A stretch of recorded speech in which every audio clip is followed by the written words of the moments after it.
So ultimately, I want the book to be in the classroom where I think it's the most important. But education starts at home too. Adults need to teach their kids about tolerance and acceptance. And my parents were the same, were like that. I mean, they love to interact with people. I'm the same way. Learn about the Asians and the Hindus. And my mom and dad had friends all over the world. And I'm trying to teach that too. And also how good we have it in this country. And that's a no-brainer once you read this book and you see how. And the cross current of anti-Semitism, it's hard to believe that we're talking about the same thing 80 or 100 years later.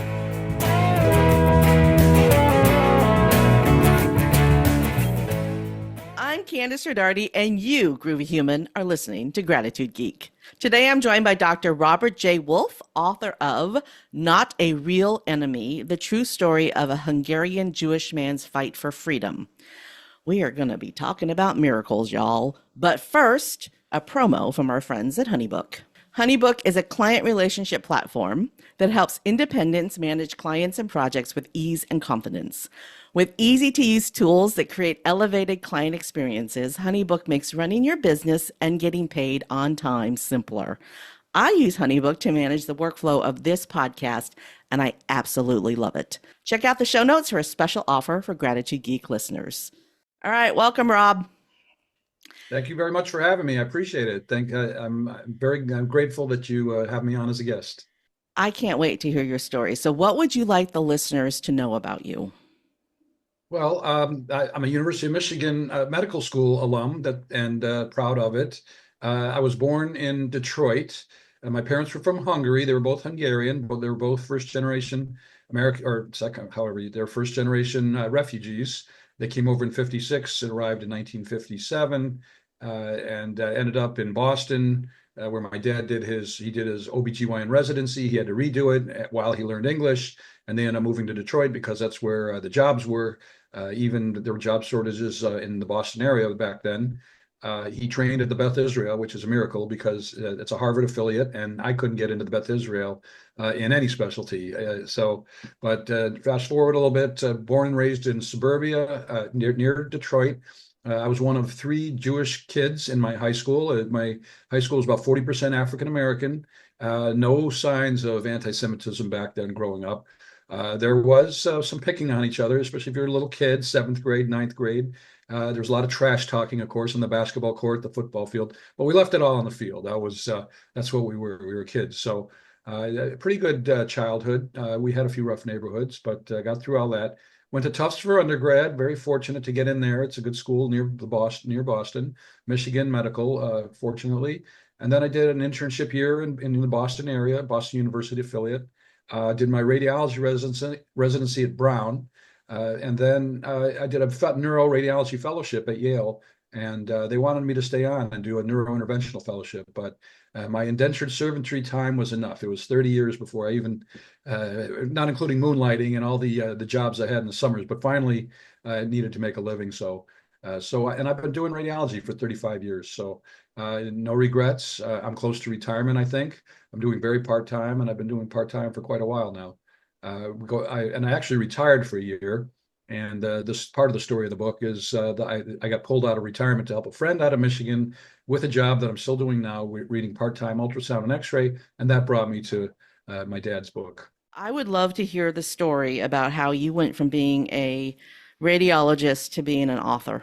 So we're going to flash back again. So my parents wrote my dad's autobiography in the 1970s, and they wrote the stories as though they'd happened the previous day. So very crisp, very detailed, meticulous. The sights, the sounds, the smells, the fear, the way the table was set, the description of their conversations and the people around them, the smell of the food, the very and very focused. And so I read the manuscript. So they went from paper and pencil to typewriter to computer. So this is in the 70s, several years after my mom and dad got established in the Detroit area. I think they wrote it for me to read and for me to appreciate. And I almost think, looking back in retrospect, that they knew I would do this however many years later. So I read the manuscript and didn't think much of it, but I was, 30 years ago, and I was busy with family and my career. And I do remember his first escape. He had four, but I remember that vividly from the first time. But then when I reread it, So what happened was my dad passed away in 1997. Unfortunately, my mom passed away in 2016. I spent a year taking care of her affairs. That was a separate job all in itself, but I wanted to make sure things were done the way she would have wanted them. And then I retired for a year in 2017.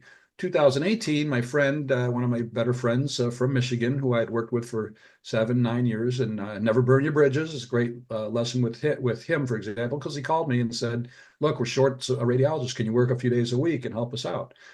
So, I reluctantly went back to work from home. I'm still doing that job since 2018, very part-time, 2 days a week. But that brought me to the book. When my mom passed away in 2016, a historian friend handed me the story was now in a disc, and she said, "You really have to look at this. You've got to read it." So finally, when I was reading X-rays and ultrasounds, we have two screens as a radiologist. The left screen is the patient queue, the list, and the right screen are the images. So between cases, the left screen was my dad's autobiography, and the right screen was my dad's biography.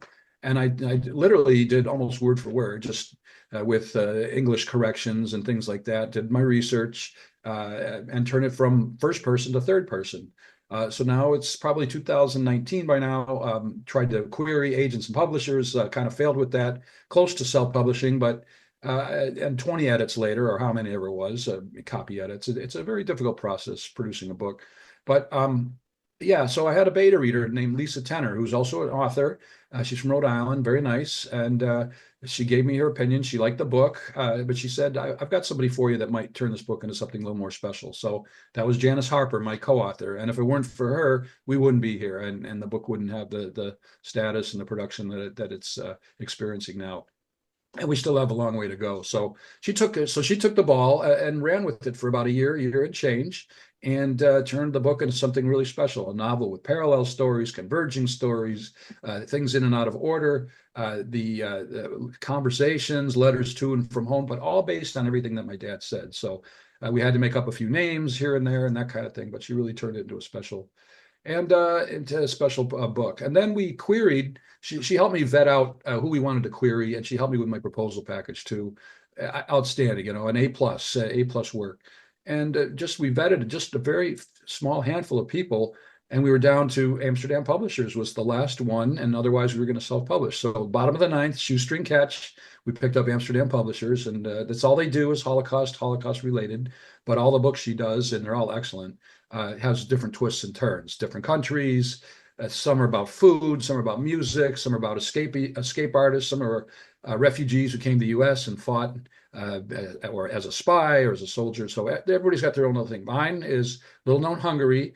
We cover World War One, the end of World War One to the end of the Hungarian Revolution in 1956, when my dad had his fourth and final escape. And after that war, not a lot of people know about that war, of course. And we could talk a few minutes more about that if you'd like. But they had it. My mom and dad had enough of persecution. Jews were not allowed to have a Jewish wedding under communist rule, and the people wanted change in 1956. So out of the frying pan into the fire, from Nazi Hungary to communist Hungary. The book is, of course, a biography about my dad, but the second half includes my mom. And it's an adventure. I mean, 20 miracles in this book, 4 escapes, a missed escape. It's unbelievable. So I couldn't leave it on paper. I couldn't leave it on a disc on the computer. I had to share it with the world. And here we are. And then people that are reading it, it's well received. The difficulty is getting people to know about the book and getting to even read the book. But there are audiobooks and ebooks and different variations. But so far so good. We're running with it, and doing a lot of podcasts, and I've done TV interviews and many book presentations, and hopefully more to come. So the Holocaust was 80 years ago, and unfortunately, in the United States right now, a lot of people are trying to make us forget that it happened. They don't want us to remember the Holocaust. So what can we do to make sure that it's remembered? Well, I'm doing my part. That's for sure. I mean, I'm going to do podcast after podcast. I say no to nobody, and anybody who asks me to do a presentation. When I talk to people or they read the book, I say please do a review. If you can get me to do a podcast or talk to a school. I have my first university talk coming up next year. So ultimately, I want the book to be in the classroom, where I think it's the most important. But education starts at home too. Adults need to teach their kids about tolerance and acceptance, And my parents were the same, were like that. I mean, they love to interact with people. I'm the same way. Learn about the Asians and the Hindus. And my mom and dad had friends all over the world, and I'm trying to teach that too, and also how good we have it in this country. That's a no-brainer once you read this book and you see how, and the cross current of anti-Semitism. It's hard to believe that we're talking about the same thing 80 or 100 years later. But as a radiologist, as somebody who's anatomist and into science, we appreciate the delicate, the human delicate, the way the human is so delicate, the way the body is, the cell, the anatomy, and not just humans, dogs, giraffes, you name it. And people are out to destroy us, and just because of religion.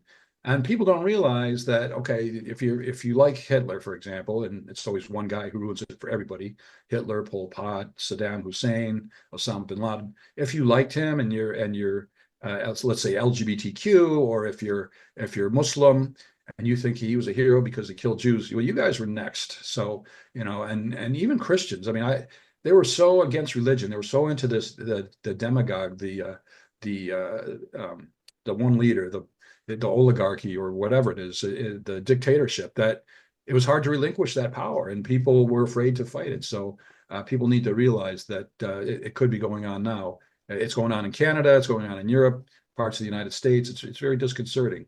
And like I said, as somebody who thinks about how delicate the human body is, the destruction is nothing in these people's minds, unfortunately.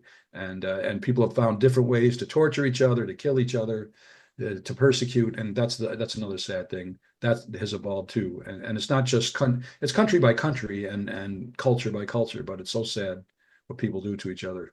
It's not Well, acceptable. humans like to blame others for their problems, and unfortunately, Jewish people have been the people who Scapegoat. get, yeah, the scapegoat Scapegoat. for years. You're first generation American. I'm first generation American. I have my mother's memories of what it's like to live in a country at war. My mom stepped over dead bodies when she was 7 years old. Your parents fled horrific. I mean, I can't even imagine the stories that your parents told you. Well, they're in your book. We have those memories because our parents told us. But once you get second, third generation and removed from that, it's all about video games and coffee from Starbucks. I mean, you no longer are holding on to that reason why your family decided to come to the United States. We forget that the United States is the destination that our ancestor fled to, right? We forget that. You want to talk about that? It's a great point. I mean, we don't talk about World War I anymore. We don't talk about Korea, Vietnam, and never mind going farther retrograde to the American Revolution, the War of 1812. And nobody knows about the Hungarian Revolution in 56. And we're barely talking about 9/11. People are denying 9/11. And I might remind people that 9/11 was American targets, and people that died that day, and all that collateral damage affected not just Jewish people, Christians and Hindus and Muslims, Asians. It wasn't. And that was the last time I feel our country has been pulled together as a nation, where we actually had a nationalism that was normal, and we were all in the same. And before that, maybe World War II. So but World War II was a huge mess anyway. But to deny history, to not deny history, I don't know. I'm not trained that way. My job is to just let people know that it's wrong to kill. It's wrong for somebody to persecute somebody or tell them what they should say and what they shouldn't say. And yeah, we can go on and on about forgetting. But the Jewish people, unfortunately, after 9/11, then the Muslim community took the brunt of the blame. Even innocent people, and most people, like 98, 99% of people, are not violent. They want their family, this and that. And then, of course, the Asians and the Chinese got blamed for the coronavirus, and those are ridiculous associations. And so the Jewish people got a break from being scapegoats, but I don't want anybody to be a scapegoat out.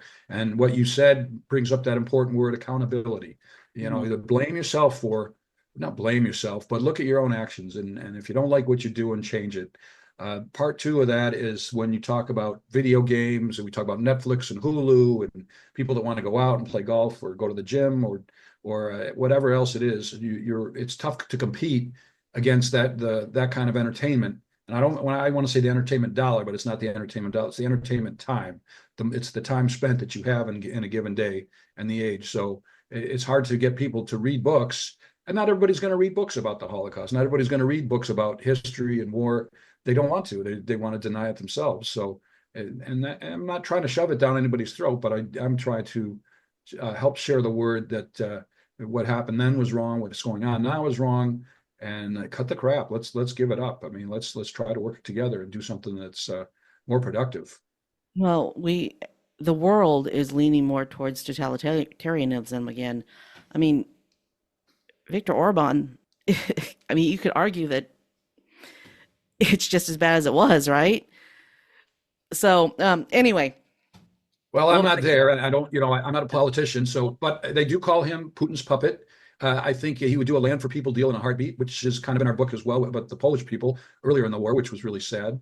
And the Hungarians need a break. Give these poor people, they want to be free. They want to be cultured and celebrate their lives and do it freely and give them a break already. yeah, So my it's dad knew an Orban, but it was a great guy and a different guy completely, but not related, but same last name. So yeah. Well, even siblings can be completely different people. big time. I want to hear about these four escapes. So we really Okay. haven't talked about the subject of your book, other than the fact that your parents came from Hungary after World War, and it covers World War One to the 1950s. So tell us about these escapes. What Well, was your my dad? dad's yeah, my dad's first escape. They were on a march.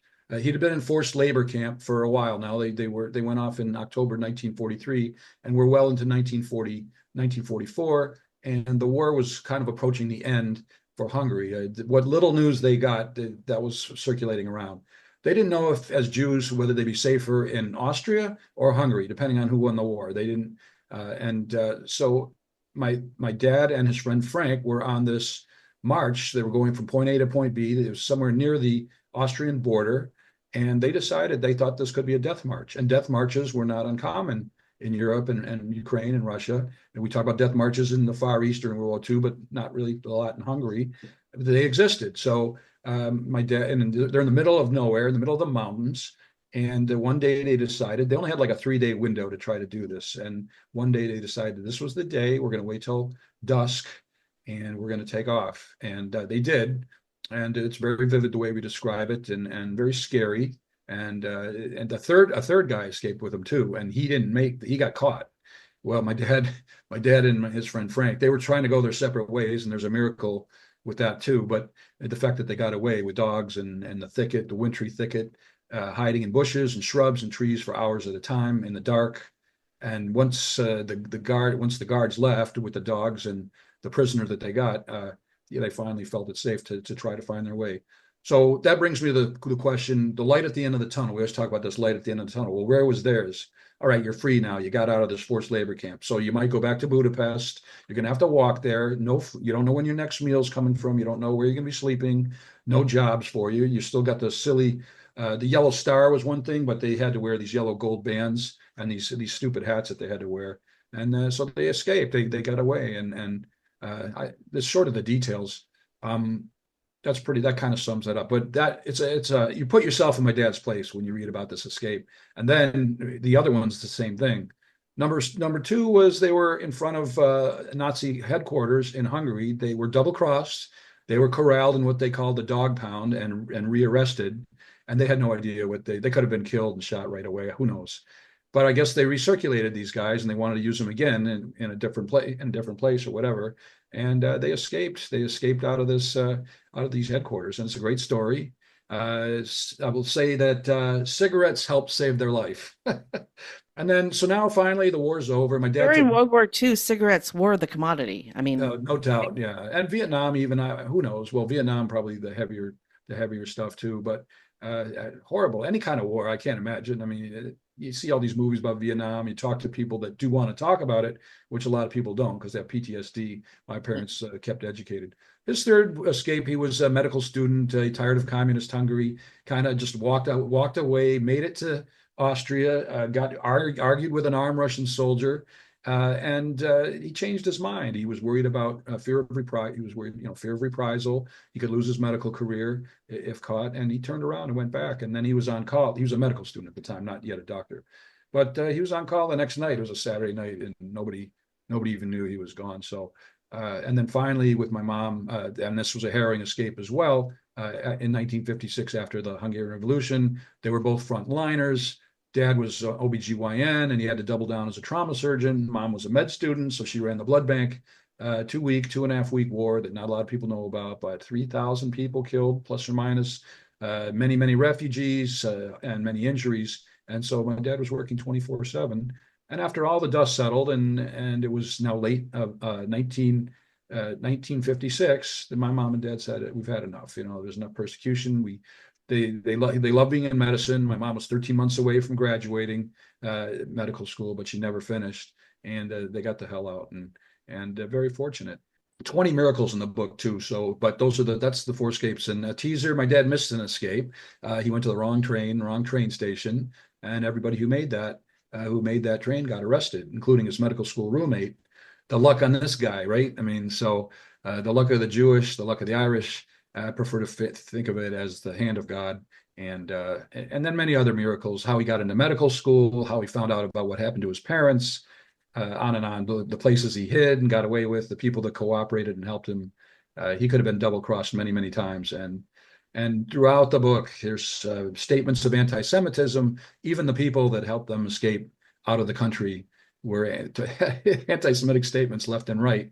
And believe me, my parents wanted to argue with them and set them straight, but now is not the time when you're trying to get out and these guys are helping you and they have no idea whether you're Jewish or not. So I guess that's a miracle in itself. So your mom never finished medical school? She never practiced? That's correct. So when they finally got to Boston, and that was a harrowing story, but we end the book in Vienna when they finally get to Austria. But we could do a part two. We talk about it, be a lot shorter, great stories, but not quite as harrowing. But the boat ride was very difficult. It was January. They were in the North Atlantic. There was a leak in the bottom of the ship, and the men had to stay down there. The women upstairs, up in the upper decks. And my dad got sick, and my mom snuck him up so that he could get some fresh air, this and that. But that's a harrowing story too. But they got to New York. She met my dad, her dad, who she hadn't seen in 18 years. They were already divorced, if you can believe this, to help save the family, to save the family name. So my mom's parents split and moved to different countries, and just to keep the family name, which is unbelievable. You never hear about that. Yeah. So he met them in New York, and they got they did all their paperwork, and they got their clearance. And he lived in Providence, Rhode Island at the time, and it was a real tough time for my mom and dad, not knowing the language, not knowing where they were going, and seeing her estranged father. And he got remarried already, and the lady that he married wasn't the greatest match as far as family civility. And my dad just said enough is enough. So they were lucky enough that he got his residency in Boston and moved to an apartment there. And my mom had to work. She did research to help pay the bills while my dad redid his residency, and she never got to go back. And I used to tease her about that. I was like, "Mom, we could have been so much better off. We could have all this extra money if you both were doctors." But a lot of families have two income families, and they don't have stay-at-home mom or dad to help the kids. And I guess I'm lucky that way, that I had a stay-at-home mom and help keep an eye on me when I wasn't in school or whatever. So, and ultimately, she worked for my dad later in their lives. Before he retired, she kind of ran the office, which is pretty cool because she didn't have any experience in it, but just smart people Yeah. and well-rounded. So You got to be pretty smart to be a doctor. I guess that's what they tell me. But I mean, I guess if I'm smart, I inherited it from my parents, but it's more than just that. You need nurturance, you need love. If you don't have good parents, if you don't have good family, for me, you've got nothing. Besides your health, of course, and some sort of guidance, spirituality, whatever it takes. But I'm lucky. And when you read the book, my dad was lucky to make it here. I'm lucky to be here. It's split seconds things in some cases. The Budapest escape, split second. I mean, and the hand of God. It's just unbelievable. So I don't know if this is appropriate or not, but I'm going to share it because I think it's hilarious.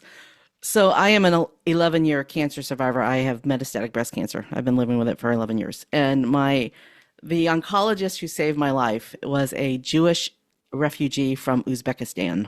So he spent his childhood living in refugee camps in Uzbekistan. wow. And he graduated top of his class from MD Anderson in Texas. And his mother, refugee, Jewish refugee living in refugee camps kid, his mother always told him he had to be a doctor. And so here he is saving people's lives as a doctor. in it's very relevant. No, I think, and he's probably got a book and he's got a book himself.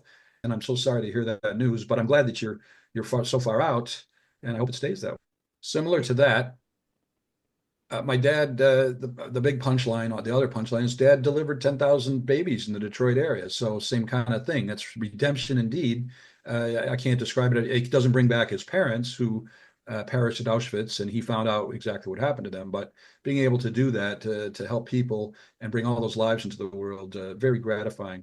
And I've got piles of letters that my mom saved. Mom was kind of a hoarder, and it was hard cleaning up and not throwing things away. But now I'm kind of grateful because I found a lot of stuff that helped me with the research on the book, and plus other things that I had to keep. A painting or two that meant something to them, and now I understand why. My background probably doesn't show it, but I have this great painting of these peasants out in the fields, and peasants helped save the men's lives when they were out in the middle of nowhere, in the mountains as forced laborers, and other things too. And glass. Anyway, I don't want to get off the subject, but yeah, nostalgia means a lot, and I'm glad to have been able to find that. But people were grateful, and they, when I posted about my dad and the book, and for my hometown especially, where people were sending all these nice notes about, oh, your dad delivered both of my kids, or he in some cases all three of my kids, this and that, and that's very gratifying to me too. I didn't really like the specialty OBGYN. I'm a radiologist by trade, but he loved it. He would have worked till the day he died. No signs of PTSD, always jovial and jolly. Everybody loved him. He smiled to everybody, the janitor, the nurse, the nurse's aide, secretary. That's just how he was. No burnout in him, and burnout is common now, not just in medicine, but all around. But not my dad. his redemption of delivering 10,000 babies. He brought as much life into the world as he saw death. It's over the top. I mean, but it's same with the oncology friend. I mean, they're saving lives. It's gratifying.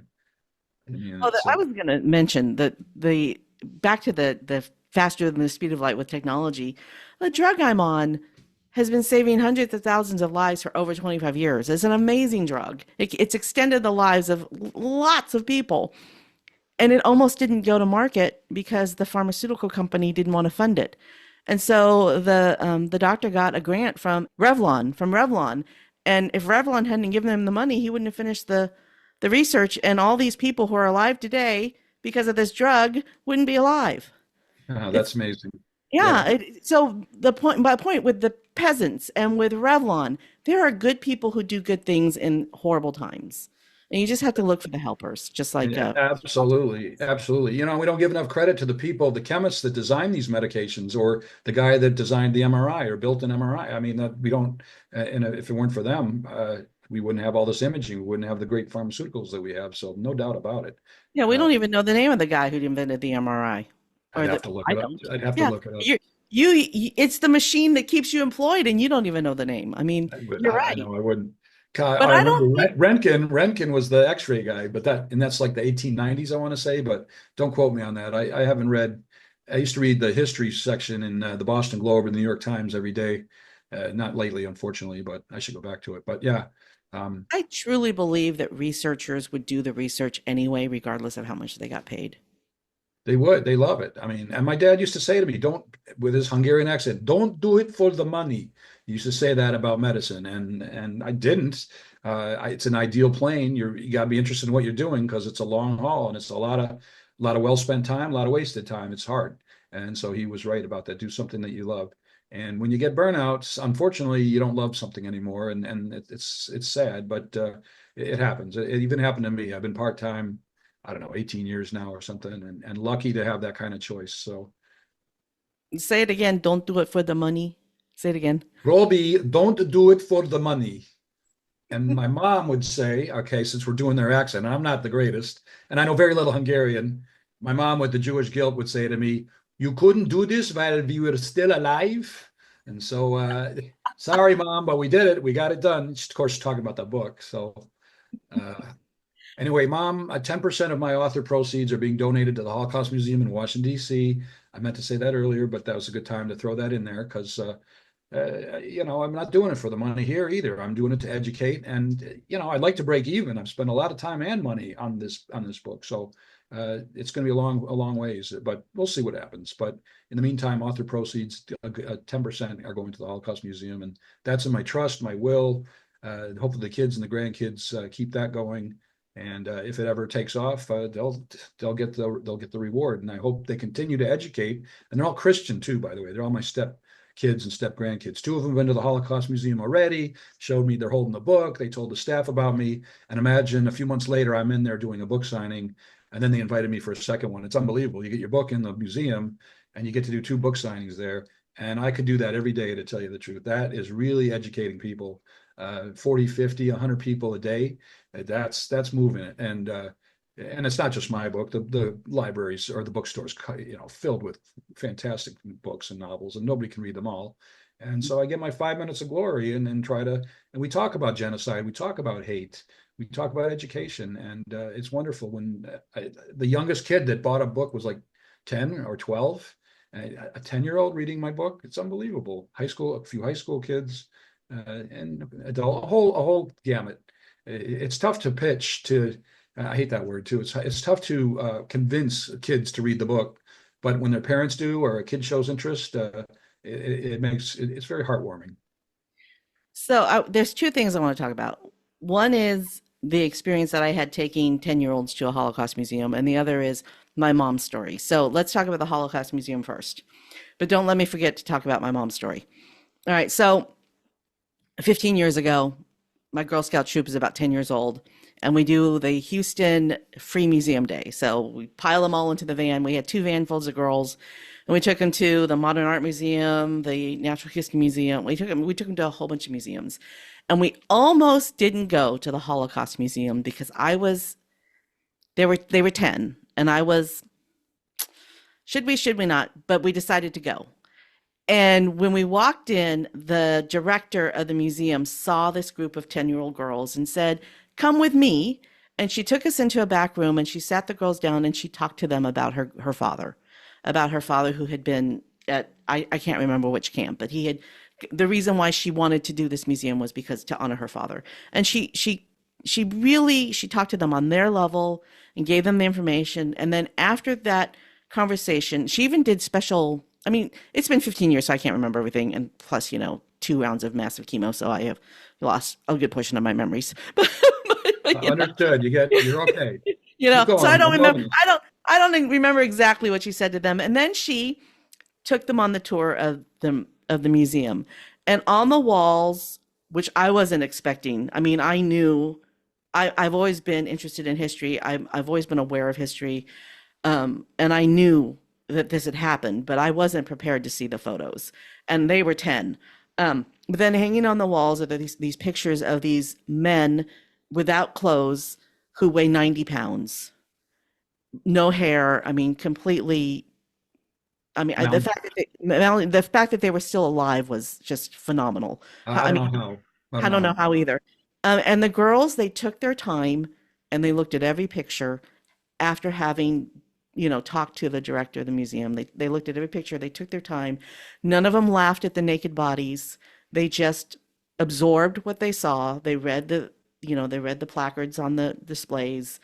And then we left and we went and ate or something, and I, gave them time to talk about it. But I am so glad that we decided to walk those 2 blocks, because we were walking around the museum district and we were making a circle. We're going to go to all the museums in this circle. And this one was 2 blocks out of the way from the circle that we were walking. But I'm so glad we did it. I'm hoping that every single one of those girls remembers that day. That's a great story. You said you want to discuss your mom. My mom spoke very broken English, and she tried to write down her memories. She was born in 1940, and she was luckily able to be taken out of Korea before World War or before the Korean War officially started. But for 5 or 6 years, there were American soldiers there before the actual war started, right? So she was 10 when she left Korea. So she wrote down about 10 pages of memories. There's selective memory because she tells a story about being shot out from a helicopter, but she tells a story that it was North Koreans. Well, North Korea didn't have helicopters in the 1950s, only only the United States did. So she was shot at by Americans, right, from a helicopter. So there's a lot of different pieces to this story, but there's not enough to make a novel. And I always thought that it would be fun to take her stories and interweave them with other stories the way that your co-author did and turn it into a novel instead of a memoir. Yeah, there's too many stories. In general, a memoir I was taught is a part, a story in one place, or a chapter itself, not the whole. So it was more of a biography because there's 20 different, actually 40 chapters and 40 stories. But you could, I mean, if you have other people that would collaborate with you, you can put together a book with other authors and do that, because some of the people in Amsterdam publishers have done just that. They've interviewed 10, 15, 30 authors and taken snippets and tidbits out of the story and put each one in a chapter, of course, with permission and all that, and in his own writing. But it's possible to do that. And you could write her memoir. I mean, if you're not a writer yourself, you can hire a ghostwriter or a co-author. It's not necessarily inexpensive, but you get better quality work if you find the right person. And they could turn it into a memoir. The memoirs, books don't have to be 400 pages. In fact, if they're shorter, it's probably better for people to pick them up and say, I can read this overnight or this and that. But so there's nothing wrong with writing a memoir. And you can embellish a little bit. You could do history, not nonfiction, or historical fiction. There's all these categories. You can kind of do what you want as long as you have a disclaimer. But Well, 10 pages, I mean, 10 pages. You could do this, probably a 50-page book out of these that. stories aren't detailed enough to turn into a memoir. It would only work as fiction because of all the how much more would have to be embellished. They're just little memories of a 7-year-old or a 6, a I'm memory glad of. she did it though. It's important. Oh, yeah. And my mom only did six. My mom was more of a Holocaust educator than my dad, and my mom only wrote 6 or 7 pages. Her life wasn't as harrowing during World War II as bad. She had to hide. She hid with her mom and grandmother, and her grandfather perished at Auschwitz, a rabbi, a real threat to society. But my mom hid, so there wasn't as much to farms and Christian houses and things like that. So my dad was only, and that's part of the story of the book too, is that we think of the skin and bones people in Auschwitz and all the concentration camps when we think of Holocaust. But look what happened to my dad. I mean, he was useful because he was in his 20s and they could put him in forced labor camp. But look before he even escaped, there were beatings and starvation and it was foot infection, the foot infection preceded his first escape. I could talk about that for a minute real quick, but food poisoning and just these bad back and of course beatings and just threats by drunk soldiers with guns, and these guys were unarmed, and being shot at by Russian planes that were coming down into the mountains, and they were unarmed men. These guys, and so and people died in that, and they been permanently injured. A sad story. But my dad's doctor, when he had a foot infection, and he had to walk on it to go to the hospital, he had to walk on it to come back to the march, and then he escaped on a bad foot, and they didn't do much for him. And he described the hospital as being disheveled and unsanitary. And his doctor said to him, "It's not going to matter if I treat you or not, because you're going to be dead soon." Can you imagine your doctor talking to you like that? I mean, so that's one. I mean, these stories are. He had comments like that from a barber. And like I said, the renegade that tried to help them escape in '56. It's like it's unbelievable how this hatred is so widespread. So But then there were the peasants who fed them, the you know, peasants fed them. The and the peasants they were politically neutral. Fortunately, other than the men being out there, people were going to leave them alone because people still want to eat. They still want food raised in it for the country or whatever. And as just like in the Great Depression during World War time, food is scarce. And whoever the sword is mightier than the pen, unfortunately. But yeah, and great risk to the peasants and the men sneaking out from time to time to pick up food. And my dad was in charge of distributing the food to the men, and they'd complain of hunger because he'd put some food aside for the next day, and it was difficult. He was hungry too, but he would tell them, if we eat all this today, we're not going to have anything for tomorrow. So they're really sad. I mean, I can't imagine working 12, 14-hour days, dawn to dusk, with barely a meal. And when they got back, and they had to walk back like an hour to put the tools back or whatever, some really inefficient. And by the time they got back to the barracks or the stable, in some cases, the animal stable, they were too tired to eat. So I can't imagine living under those conditions. We expect 3 meals a day, sometimes 4, midnight snack, drive through McDonald's. We complain when it's more than 5 minutes. The Dunkin' Donuts coffee, it's beautiful, and nothing like that. Or oranges, bananas. My dad Yeah. wanted a Coca-Cola when he got to the free world. That's what he wanted, a Coke. Can you imagine that? Couldn't get We, that. we can get strawberries in December in Michigan. It's time to wrap up. I have two things I want to ask you. Now, the listener is a solopreneur who may have a book inside of them and they want to publish it. What is your advice to an author? Don't wait. Start writing notes, or in my case, I dictated the book, but and that's more efficient as long as your system is pretty good. The fidelity is good, but you have to watch it closely when you do dictate it, or write it down, or type it on a computer. Don't procrastinate. If you got good content, be confident in it. Try not to be. There's no substitute for experience. I say that in medicine too, or just about anything. Don't be afraid of success, and don't be afraid of failure, because if you're afraid of either, it's going to hinder your process. So you got to think this is the best, and do it from your heart. Again, not don't do it for the money. Way more authors, most authors don't make a lot of money on their books, and most or many, I can't say the numbers, but this is what I hear. Don't I have to self-publish because they don't get to have traditional publishing like I was. But go in with an open mind. It's okay to self-publish. Don't be too hard on yourself. And then you got to get the book copy edited, and then maybe polished, and send it for beta reads, and you go from there. And then you can, if after that, query. You start querying agents, and in some cases publishers, and be careful how you vet out. You want to vet out the right agent, so you have to do your homework. That's true in the books anyway. My kind of book, we had to do a lot of homework, the culture and the photographs and the history, and on and on. But you want to do the homework in your genre, whether it's music or history or sports or whatever. You need to do your homework, right? So research is a big part of it too. Enjoy what you do, and if you're bored, or you're complaining, or if you don't have accountability and you're looking for a side hustle, then writing is it. And maybe it doesn't have to be a book. It could be a poem. It could be an opera. And if you can't write, then go to the museum, travel, spend more time with your family, do things that are soothing to you.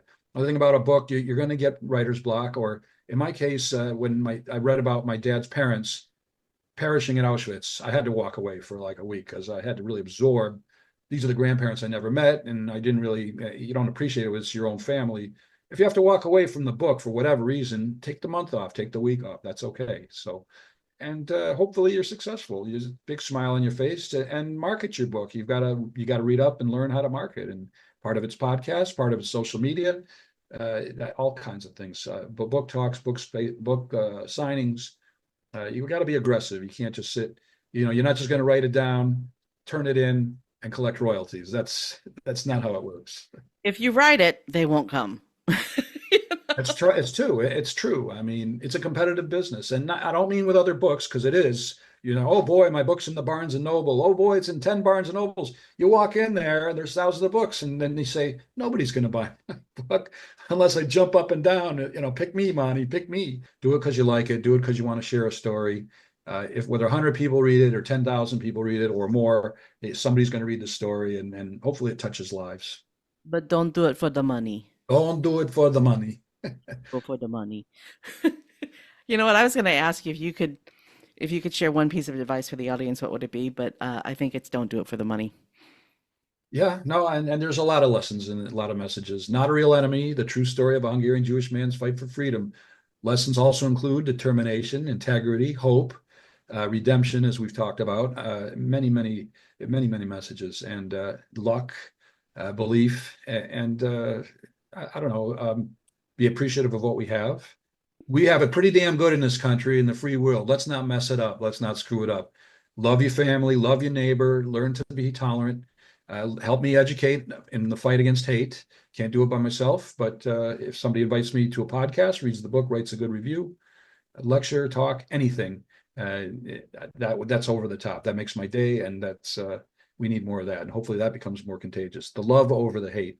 And I'm grateful that I live in a country like this. We complain about things that go on politically and otherwise, but we can vote, we can listen to the radio. One of the lessons I learned from my immigrant mother is to be nice to everybody and make everybody your friend, make everybody feel like they're important.